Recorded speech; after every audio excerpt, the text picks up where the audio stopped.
Vamos dar prosseguimento aos nossos estudos sobre produção normativa. Neste vídeo, gostaria de conversar com você sobre um tema que é fundamental para a elaboração de uma política pública de qualidade. Como uma proposta normativa deve ser instruída antes de chegar ao governador do estado. Em outras palavras, vamos entender quais documentos precisam acompanhar uma proposta de lei ou decreto e por que isso é tão importante para garantir decisões bem fundamentadas, transparentes e responsáveis. Veja bem, estamos tratando aqui de leis e decretos com conteúdo normativo.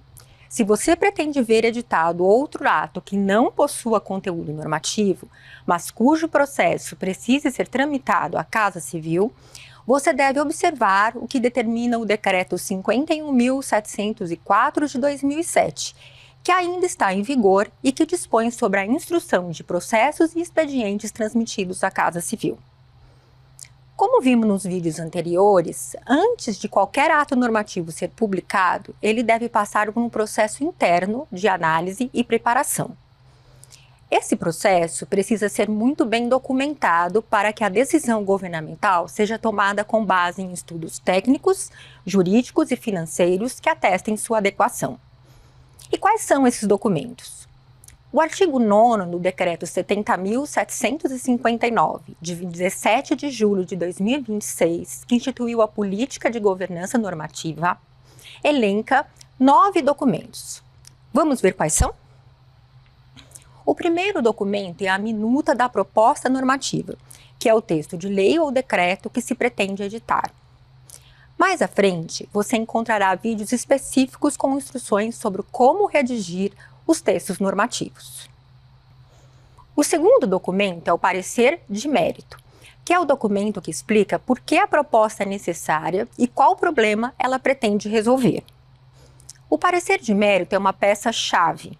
Ele não é apenas uma formalidade, é um instrumento que ajuda a transformar boas ideias em políticas públicas bem estruturadas, avaliando impactos, alternativas e resultados esperados.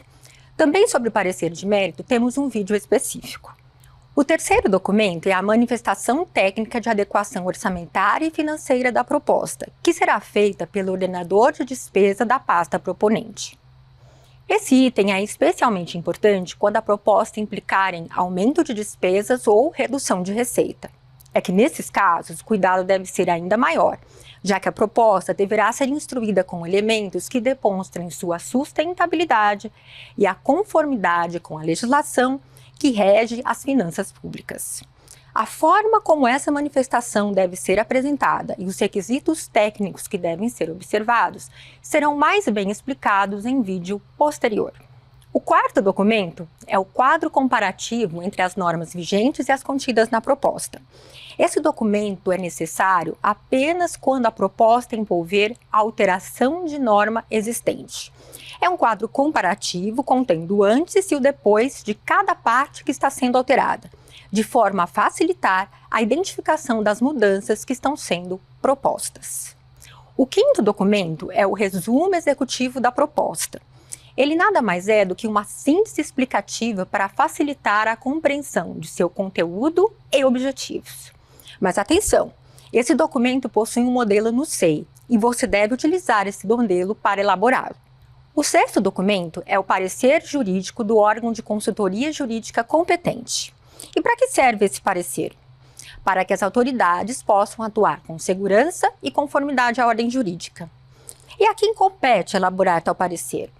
No caso da administração direta e das autarquias estaduais, essa atividade é exclusiva da Procuradoria-Geral do Estado.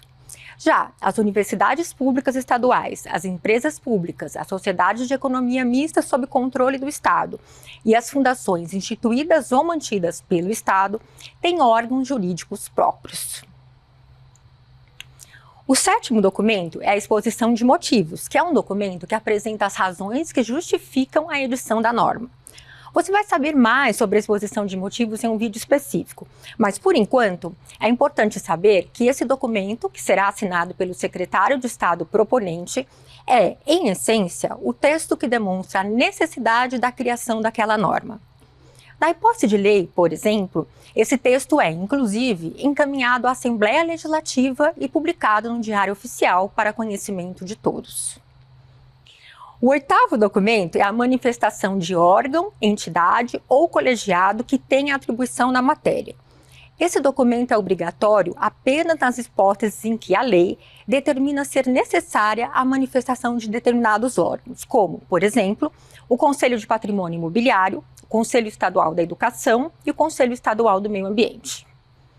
Por fim, o 9º documento é a justificativa de realização de consulta ou audiência pública, que é utilizada quando, a juízo da autoridade máxima do órgão ou entidade, for necessária a participação direta da sociedade em razão da relevância da questão envolvida.